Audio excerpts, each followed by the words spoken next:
Baik, terima kasih pemirsa masih bersama kami dan Saku dan kita sampai di segmentasi tanya jawab ini memang waktunya sangat singkat, insya Allah penjelasan dari guru-guru kita insya Allah akan menuntaskan pemahaman kita apa yang disebut dengan toleransi dan bagaimanakah kita semestinya melakukan hal yang disebut dengan bertoleransi. Tadi ada pertanyaan bagus dari Pak Suwito, nanti kita akan diskusikan dengan ketiga guru kita. Yang pertama mungkin bisa dijawab oleh Ustadz Tile. Dia terlahir sebagai non-muslim, kemudian menjadi mu'alaf, tetapi bagaimanakah semestinya hubungan dia dengan orang tuanya, saudara-saudara, teman-temannya? Secara singkat-singkat, silakan. Ya, terima kasih. Pertanyaan yang sangat luar dalam, luar biasa. Rasulullah Shallallahu Alaihi Wasallam beliau bilang, kullu mauludin yuladu alal fitrah. Setiap bayi dilahirkan dalam keadaan fitrah, dalam keadaan suci. Maka kedua orang tuanya lah yang menjadikan dia Yahudi, Nasrani atau Majusi. Alhamdulillah tadi pertanyaan lahir dari keluarga Nasrani, tetapi seiring perjalanan dalam kehidupan beliau mendapatkan hidayah dan masuklah ke dalam Islam. Pertanyaannya, bagaimana cara saya untuk menghormati, menghargai kedua orang tua saya yang masih non-muslim? Begitu kira-kira pertanyaannya. Ya, mana yang nanya nih? Wah, udah hilang. Oh iya, namanya siapa? Pak Suwito. Pak Suwito pasti orang Jawa. Iya, karena ujungnya O. Jadi sikap kita terhadap orang tua yang masih non-muslim, selama tidak mengganggu akidah, selama tidak mengikuti cara-cara beliau ibadah, kita terus dan bahkan terus dimaklumi. Kenapa? Contoh, dalam berbuat baik tetap kita dengan orang tua berbuat baik walaupun orang tua kita non-muslim. Kita memberikan kasih sayang, memberikan sebagian rizki buat mereka, dan juga bermuamalah dalam kehidupan. Itu tentu diajarkan dalam Islam yang disebut toleransi. Tapi kalau sudah menyangkut akidah, menyangkut ibadah, maka di situ jelas nasnya, lakum dinukum waliyadin. Sesuai tadi ayat yang disampaikan oleh guru kita, bagimu agamamu, bagiku agamaku. Jadi ketika kita menghargai orang tua yang masih non-muslim, ibu bapak kita, tetap kita berbakti sesuai apa yang diajarkan oleh Rasulullah melalui agama kita yaitu Islam.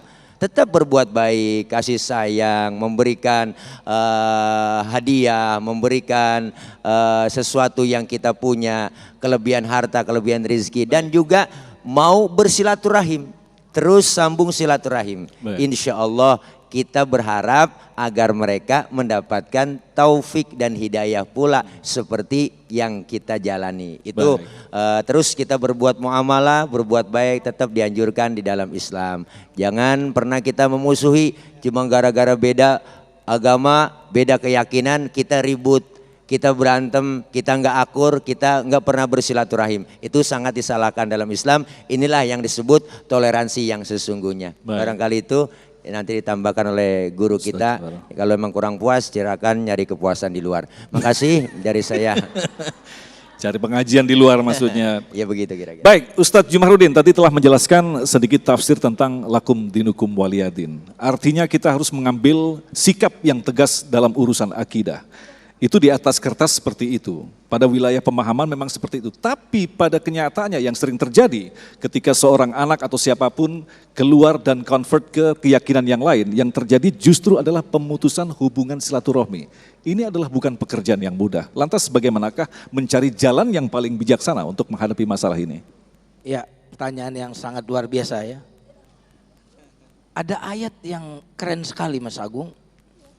Ternyata di dalam Islam perbedaan agama itu tidak menghalangi kita untuk menjadi besanan, menjalin besanan.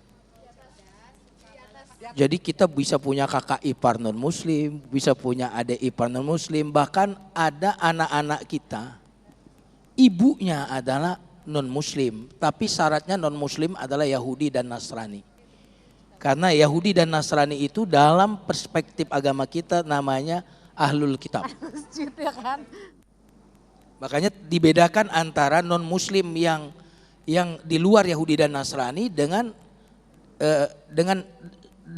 musyrikin. Lam yakunil ladzina kafaru min ahlil kitabi wal musyrikin. Beda berarti.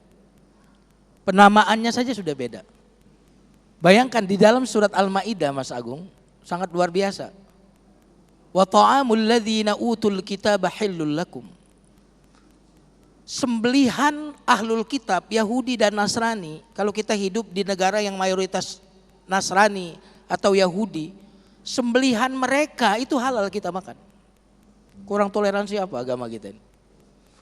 Wa ta'amukum hillul lahum, dan makanan kita, sembelihan kita juga halal buat mereka. Jadi kalau kita berada di negara-negara non muslim tapi agamanya Yahudi dan Nasrani, nggak usah takut kita makan ayam ini disembelih apa enggak. Ini ngasih daging sapi ini disembelih apa enggak? Halal, Al-Maidah ayat 5. Nah yang menarik lagi bukan hanya itu. Wal muhsanatu minal ladzina utul kitab wal muhsanatu minal mu'minat, dan wanita wal muhsanatu minal ladzina utul kitab, wanita dari ahlul kitab, lanjutan dari surat itu juga halal dinikahi. Bayangkan, padahal pernikahan itu didirikan dalam rangka menjalani kehidupan yang merasakan apa? Sakinah. Itu kan tujuan pernikahan. Dan ternyata dalam agama kita, seorang laki-laki muslim, laki-laki, boleh menikahi wanita Yahudi dan Nasrani. Bukan wanita musyrik ya. Kalau wanita yang dari agama Buddha nggak boleh, dari agama Hindu nggak boleh, dari agama yang musyrik penyembah berhala nggak boleh. Baik. Tapi wanita yang ahlul kitab, Al-Quran bukan hadis lagi, Al-Quran yang mengatakan itu dibolehkan untuk menjadi ibu bagi anak-anak kita. Baik. Tapi beda ya, laki-laki mereka tidak boleh menikahi wanita muslimah. Baik. Ini luar biasa. Baik, terima kasih Kiai, waktunya memang sangat singkat sekali. Dan Ustadz Aslam, kalau kita pahami tadi, bukankah di dalam Islam ada wilayah yang disebut dengan kompromi? Ketika kita ijtihad, kita dihadapkan pada pilihan-pilihan yang pada akhirnya kita mengambil satu keputusan, begitu kan? Nah, sekarang dalam kondisi seperti ini, ruang komprominya seperti apa ketika kita bertoleransi? Bapak Ibu dirahmati Allah, pertanyaan ini sangat luar dalam ya, luar biasa ya, Masya Allah. Ya, ikut-ikutan saya sama Ustadz Tile, guru kita, Masya Allah, sangat luar biasa ya. Dalam kehidupan kita saat ini, memang dunia toleransi itu sudah bercampur aduk. Akan tetapi di dalam kitab Al-Ashira Al-Muwajibatu li Mahabbatillah karya Ibnu Qayyim Al-Jauziyah rahimahullah ta'ala, itu ada 3 pembagian di dalam kehidupan kita memeluk agama Islam. Saya ulang, ada 3 hal terpenting dalam memegang agama Islam ini. Yang pertama, persoalan akidah. Persoalan akidah sudah dijelaskan oleh guru-guru kita. Lakum dinukum waliyadin, gak ada toleransi.